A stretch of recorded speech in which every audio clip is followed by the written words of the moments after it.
Meus irmãos e minhas irmãs, vamos abrir as nossas Bíblias em Salmos. Quero ler com a igreja nessa noite o Salmo 22, ou parte do Salmo 22. É uma semana que a cristandade, ela se volta para a paixão de Cristo. E eu gostaria de ler com os irmãos esse Salmo de Davi, que muito tem a nos ensinar, seja no âmbito familiar, pessoal, e como oramos agora, nos ensina acerca do nosso sofrimento, da nossa dor, daquilo que talvez hoje você traz no peito para cultuar o Senhor, rogando que Ele se faça presente. Salmo 22, as crianças estão aí procurando para a gente observar alguns versículos. Diz então, a partir do verso 1, a Escritura Sagrada: Deus meu, por que me desamparaste? Por que se acham longe de minha salvação as palavras de meu bramido? Deus meu, eu clamo de dia e não me respondes, também clamo de noite, porém não tenho sossego. Contudo, Tu és santo, entronizado entre os louvores de Israel. Os nossos pais confiaram em Ti, e o Senhor os livraste. A Ti eles clamaram e se livraram. Confiaram em Ti e não foram confundidos. Mas eu sou verme e não homem. Sou opróbrio dos homens e desprezado do povo. Todos os que me veem zombam de mim. Afrouxam os lábios e meneiam a cabeça. Confiou no Senhor, livre-o Ele. Salve-o, pois nele tem prazer. Contudo, Tu és quem me fez nascer. Tu és aquele que me preservaste, estando eu ainda ao seio de minha mãe. A Ti me entreguei desde o meu nascimento. Desde o ventre de minha mãe, Tu és o meu Deus. Não te distancies de mim, porque a tribulação está próxima, e não há quem me acuda. Muitos touros me cercam, touros fortes touros de Bazã me rodeiam. Abrem a boca contra mim, como o leão faz, este leão que despedaça e que ruge. Eu me derramei-me como água. Os meus ossos, todos os meus ossos se desconjuntaram, e o meu coração fez-se como cera, derreteu-se dentro de mim. Meu vigor secou-se como um caco de barro, e a língua se me apega ao céu da boca. Assim me deitas no pó da morte. Cães me cercam, uma súcia de malfeitores me rodeiam. As minhas mãos foram transpassadas e os pés, e eu posso contabilizar todos os meus ossos. Os meus ossos me olham, eles estão me olhando, encarando em mim. Eles estão repartindo as minhas vestes, sobre a minha túnica eles estão deitando sortes.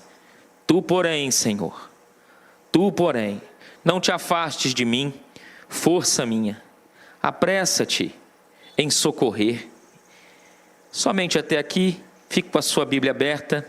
Pai Santo, estamos diante de um texto que, como toda a Bíblia, é uma terra santa que nós pisamos com todo cuidado, entendendo que a nossa limitação não consegue muitas vezes expressar a grandeza daquilo que é inspirado pelo Teu Espírito, Pai. E como alunos na Tua escola, nós Te pedimos a Tua iluminação, para o que fala, para o que ouve, e que o Senhor dê a essa assembleia a condição, Pai, de poder, nos minutos breves que vamos nos debruçar nesse texto, nós aprendermos um pouquinho do espanto e do encanto ante a cruz, em nome de Jesus, amém. Queridos irmãos, espanto e encanto sempre andaram de mãos dadas. Acredito que cada um de nós tem na sua história algumas histórias que nós lemos, que tivemos a oportunidade de ouvir dos nossos pais, que quando foram a nós relatadas, elas nos levaram a um espanto. Mas também em meio a essa história, seja ela lida, ouvida, relatada a nós, de repente a gente se vê encantado. Imagino aqui os professores da área de humanas, quantos livros vocês já tiveram a oportunidade de ler e de repente ficaram ali espantados, biografias, e de repente você é levado ao meio desse livro, desse exemplar, a ficar encantado. E a Bíblia, ela é esse livro que nos espanta, mas também nos encanta. E esse texto nos fala de Davi, que há 1000 anos antes de Cristo ele está registrando algumas realidades que ele está enfrentando particularmente. Você sabe, como eu, que Davi enfrentou adversidades severas no âmbito familiar, enfrentou dificuldades no âmbito, no sentido ao qual ele é levantado como um ungido do Senhor, mas ele não chega ao trono até então, e ele tem como um grande opositor, um homem chamado Saul, dentro do período monárquico da história do povo hebreu. E esse salmo é escrito por Davi em um momento que os comentaristas não advogam nada prático ou nada real naquilo que Davi vivenciou, entendendo que esse salmo, ele aponta de maneira profética para o Messias, para a paixão do nosso Senhor Jesus Cristo. E na linguagem de Pedro, discípulo, escrevendo uma das cartas, no capítulo 1, versículo 11, Pedro diz que a obra de Cristo, ela traz com o sofrimento, ela traz também a sua glória.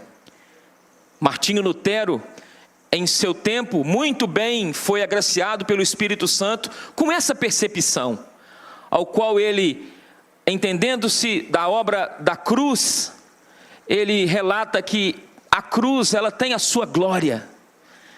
E esse salmo nos fala sobre isso. Então, queridos, sem mais delongas, eu quero compartilhar com você a olhar para esse texto, como sendo conduzido aos pés da cruz nessa manhã. E assim como, quem sabe, Maria um dia esteve, João esteve, nós podemos ser conduzidos por nossa mente, pela ação do Espírito Santo, a estar ali aos pés do monte chamado de Calvário, e ouvir as palavras de Davi registrando: Deus meu, por que me desamparaste? Ecoado no Evangelho de Mateus capítulo 27, onde Cristo relata na cruz 7 palavras, das quais a 4ª, Cristo cita esse salmo. E ele relata para aquela audiência de algozes, de gente que está ali o ferindo, com lanças, com todos os tipos de humilhações. Ele relata essa expressão: Deus meu, por que me desamparaste? Então nós temos um primeiro ensinamento desse espanto e encanto da cruz. O clamor de um coração que se sente abandonado por Deus e pelos homens. Na história, muitos foram as mulheres, os homens de Deus que passaram por isso, por sentimentos de abandono, e sentimentos de abandono que muitas e muitas vezes levaram a processos depressivos severos. O texto, se você observar o verso 1, diz que duplamente Davi relata: Deus meu, eu me sinto desamparado. Mas há uma segunda pergunta: por que se acham longe de mim a salvação, as palavras do meu bramido? Olhando para esse versículo, cumprindo-se na vida de Cristo, como no verso 2, eu clamo de dia, mas o Senhor não me responde. Eu clamo de noite, porém eu não tenho sossego. Nós compreendemos então a descrição da separação punitiva que o Redentor aceitou no seu lugar e em meu lugar. De maneira que, quando na cruz do Calvário Jesus relata essas palavras que se encontram também nesse salmo, nós vemos o Filho amado, aquele em quem o Pai tem seu prazer. desfrutando com esse filho de uma comunhão intensa, viva, uma comunhão eterna, perfeita, e o mais encantador, o caminhar desse filho é um caminhar sem pecado. Nos seus lábios nunca houve excesso na comunicação falha para ferir alguém. Nas suas atitudes, completamente desprovido de maldade. E esse Senhor, esse homem chamado Jesus, agora está ali naquele local chamado de Calvário, experimentando a mais terrível dor: ser abandonado por Deus. Mas alguns dos visitantes aqui nessa manhã podem ficar a se perguntar: por que disso? E lhe trago uma das múltiplas respostas que a história nos dá e os eruditos bíblicos.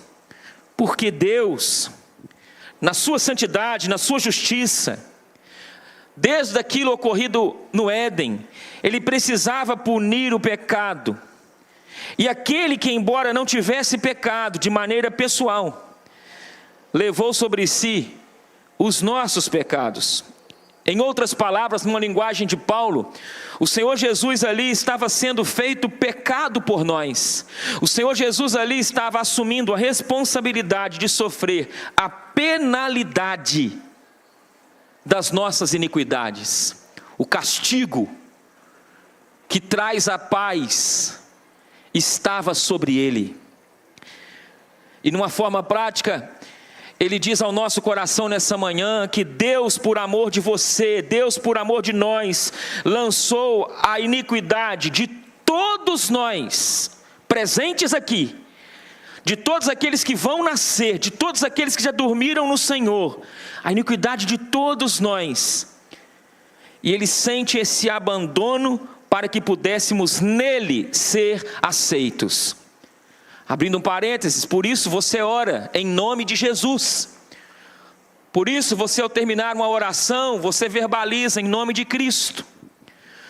Diferente de um pregador contemporâneo aí, nos últimos 20 anos, que dizia, no alto da sua soberba: se eu tenho crédito contigo no céu, me ouve. Ninguém tem crédito.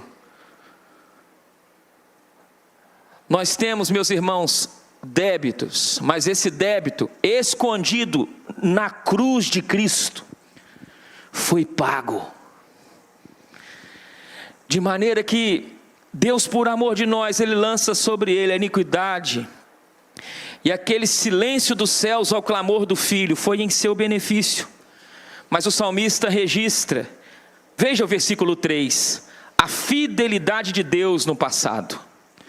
É encantador que o salmista diz: contudo, mesmo que eu clamo de dia, mesmo que eu clamo de noite, mesmo que eu não estou tendo sossego, mesmo que eu estou me sentindo alguém que ora, mas o Senhor não responde, contudo, Tu és santo. Contudo, o Senhor está entronizado entre os louvores de Israel. Contudo, Ele olha para o passado e lembra dos seus pais, Ele lembra daqueles que trilharam o caminho à frente, e Ele diz: os nossos pais confiaram em Ti. E Ele cita 2 vezes a expressão confiaram, verso 4, confiaram em Ti, confiaram e os livraste. E no versículo 5, novamente confiaram, a Ti clamaram, foram livres, confiaram em Ti e não foram confundidos. É alguém que triplamente diz que os antepassados confiaram. Ou seja, mesmo quando Davi está dizendo, nós não percebemos a presença de Deus, nós somos chamados a confiar em quem Ele é e no que Ele já fez. Louvado seja Deus.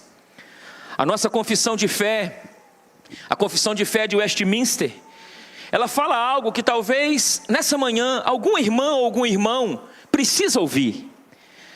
Principalmente acerca desse ato de se sentir abandonado, não ouvido, esquecido.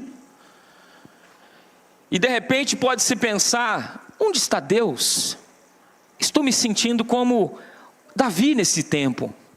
A confissão de fé diz que podemos passar por momentos assim, sendo eleitos de Deus, gente escolhida. E ela, preste atenção, por diversos modos os crentes podem ter a sua segurança de salvação abalada, diminuída, interrompida, caindo em pecado e ferindo a sua consciência, entristecendo o Espírito Santo.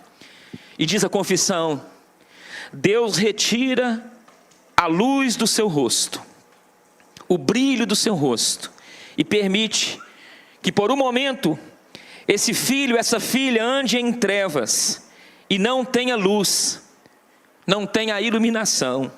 Contudo, eles nunca ficam inteiramente privados da vida da fé, da semente de Deus e daquele amor a Cristo e aos irmãos. Ou seja, ele pode passar por esse sentimento de ausência do brilho do rosto do Pai, por causa dos seus maus hábitos, por causa de pecados e vícios não confessados. Mas o Pai continua no mesmo lugar. Deus é imutável.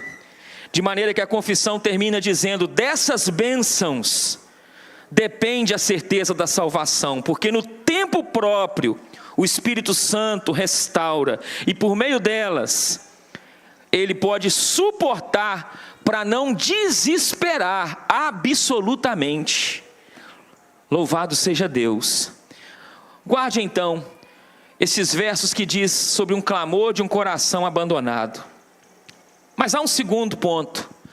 Você vê no verso 12 a dor de alguém que é justo, o único justo que pisou nessa terra, Jesus, injustiçado.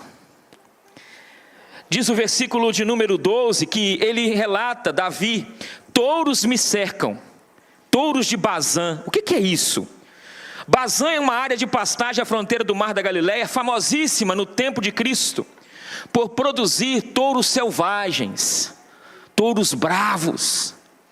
E Davi está lembrando que esses touros cercam, e ele diz que são touros fortes. Ele diz no versículo 3 que o leão que despedaça e que ruge.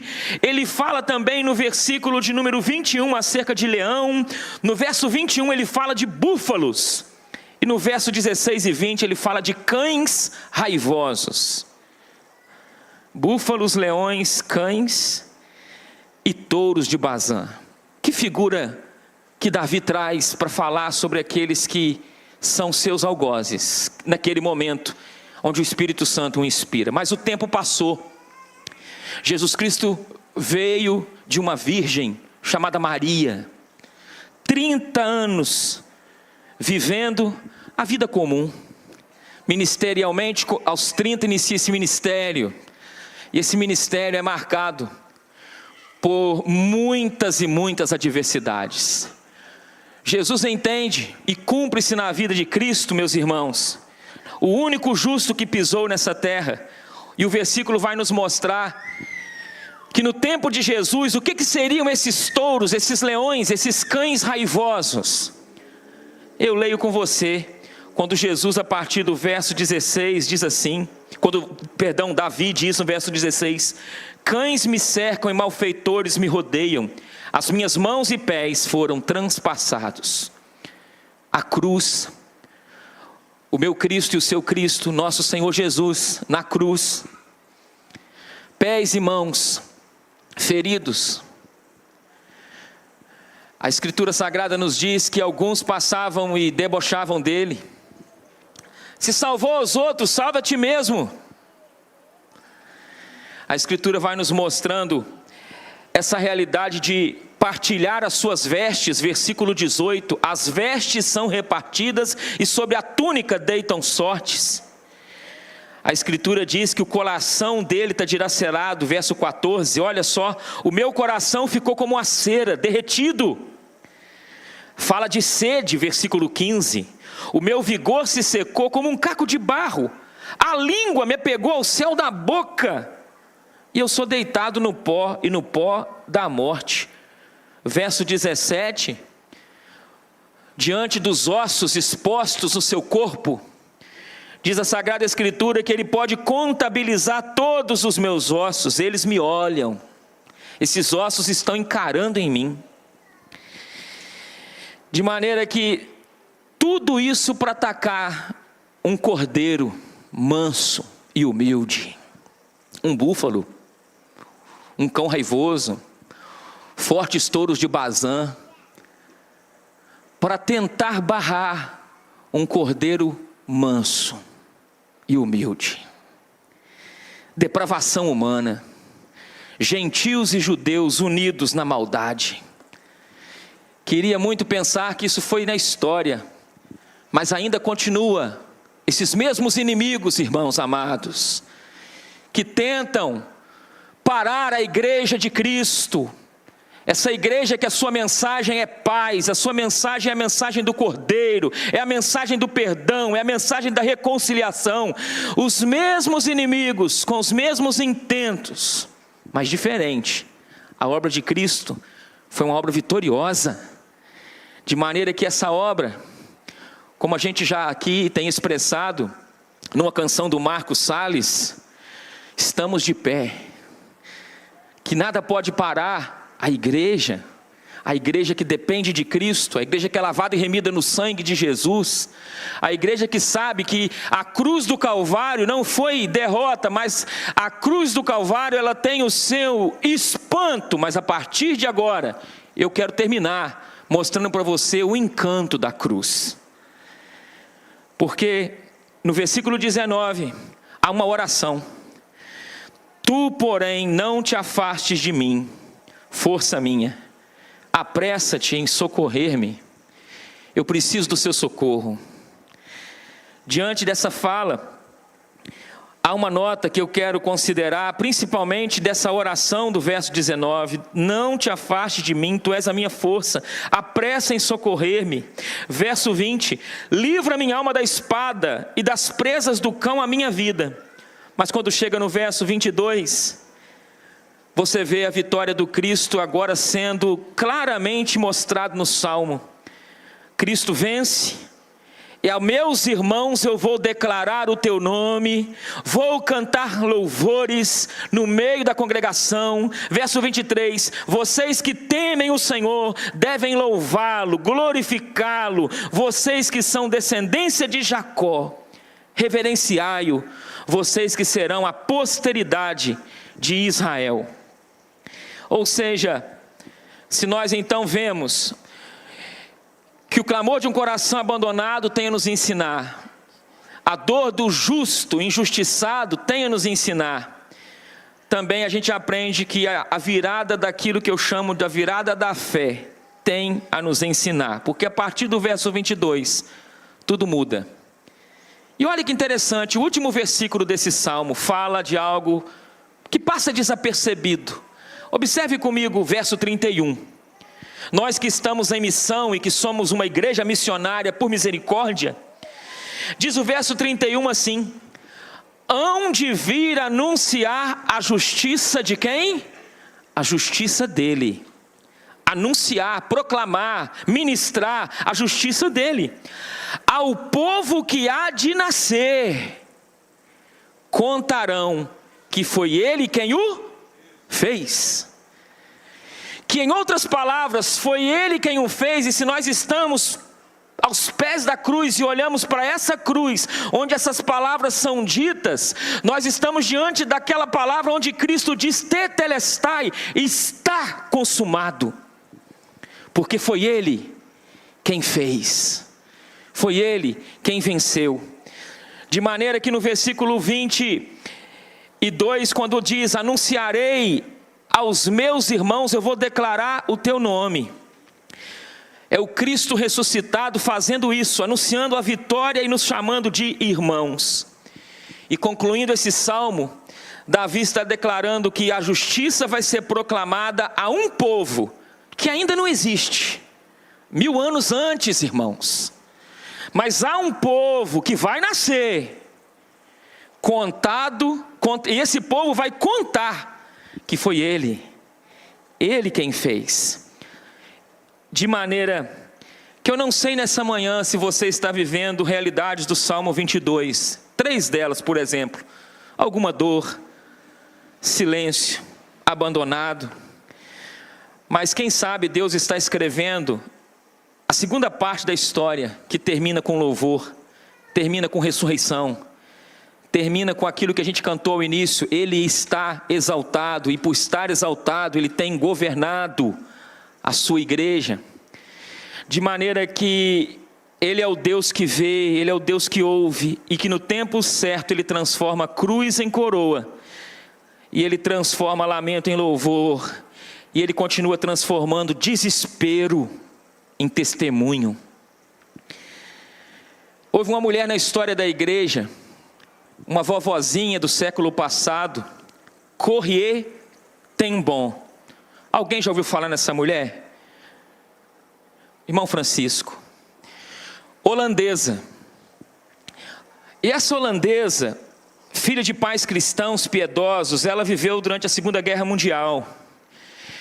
E ela ajudou a esconder judeus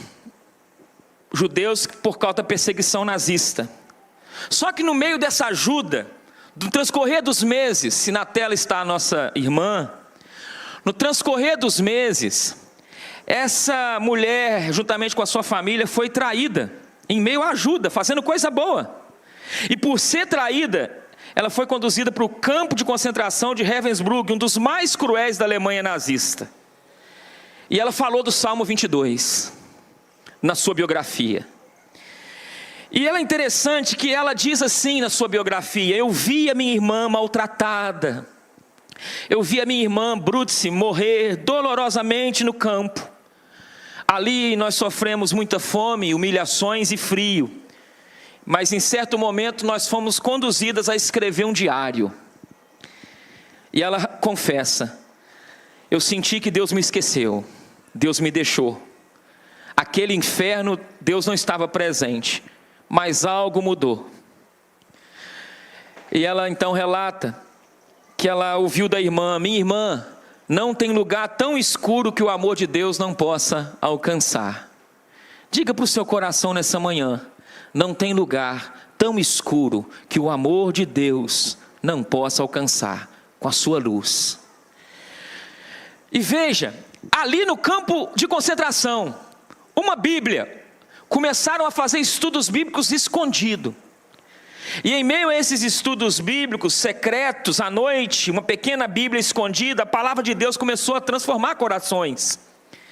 E pouco depois da morte da irmã, ela foi libertada por um erro administrativo, e ela passou o resto da vida pregando 3 coisas: perdão, fé, presença de Deus no sofrimento.